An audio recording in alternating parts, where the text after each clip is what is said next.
विक्रमादित्य को मारने का षड्यंत्र रचा जा रहा था। राजा शंख को जब विक्रमादित्य का पता चला कि वो जंगलों में रह रहा है तो उन्होंने तुरंत एक तांत्रिक को बहुत से धन का लालच देकर बुलाया और उसके साथ मिलकर विक्रमादित्य को मारने की योजना बनाई। योजना के अनुसार तांत्रिक जंगलों में विक्रमादित्य के पास जाकर उसे देवी काली की पूजा करने के बहुत से लाभ बताकर उसे पूजा करने के लिए राजी कर लेगा। जब वे इस क्रिया के लिए सहमत हो जाएंगे तब देवी आराधना के अंतिम चरण को पूरा करने के लिए तांत्रिक उन्हें सिर झुकाकर आराधना संपन्न करने को बोलेगा। जैसे ही विक्रमादित्य अपना सिर झुकाएंगे वैसे ही पेड़ों की आड़ में खड़ा राजा शंख उनका सिर धड़ से अलग कर देगा। योजना बना उसे अंजाम तक पहुंचाने के लिए तांत्रिक जंगलों की तरफ चल पड़ता है। थोड़ी दूरी बनाकर राजा शंख भी उसके पीछे पीछे हो लेते हैं। जब तांत्रिक जंगल में जाता है तो उसे विक्रमादित्य वहां मिल जाता है। योजना के अनुसार तांत्रिक उन्हें पूजा अर्चना के लिए सहमत कर लेते हैं।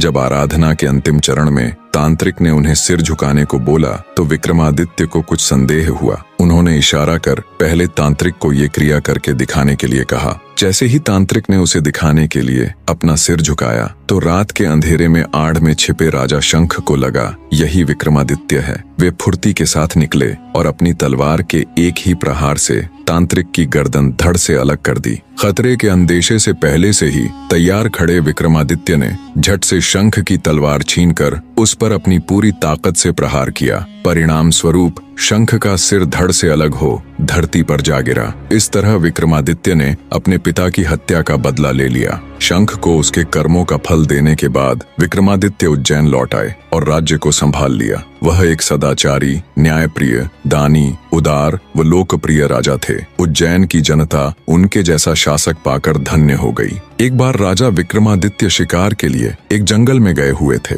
वहां एक हिरण का पीछा करते करते वे बहुत दूर निकल गए और रास्ता भटक गए। घूमते घूमते वे एक महल के सामने जा पहुंचे। वह महल लूतवरण नाम के एक व्यक्ति का था जो उस राज्य का दीवान था। राजा विक्रमादित्य उनके पास गए। दोनों में वार्तालाप हुई। दोनों ने एक दूसरे को अपना परिचय दिया। विक्रमादित्य का परिचय मिलने पर दीवान लूतवरण उनसे मिलकर अत्यंत प्रसन्न हुए। वे उसे अपने राजमहल ले गए और उनका आदर आतिथ्य किया। लूतवरण ने विक्रमादित्य को बताया कि उन्हें इस राज्य के राजा बाहुबल से मिलना चाहिए। वे अत्यंत सरल और धार्मिक राजा हैं। उनके पास एक ऐसा सिंहासन है जो अत्यधिक शक्तिशाली है। कहा जाता है उस सिंहासन को स्वयं महादेव ने इंद्रदेव को भेंट किया था और बाद में इंद्रदेव ने प्रसन्न होकर वो सिंहासन राजा बाहुबल को दे दिया। आगे लूतवरण बोला, आप एक महान चक्रवर्ती सम्राट बन सकते हैं, पर इसके लिए आपको राजा बाहुबल से उनका अतुलनीय सिंहासन मांगना चाहिए।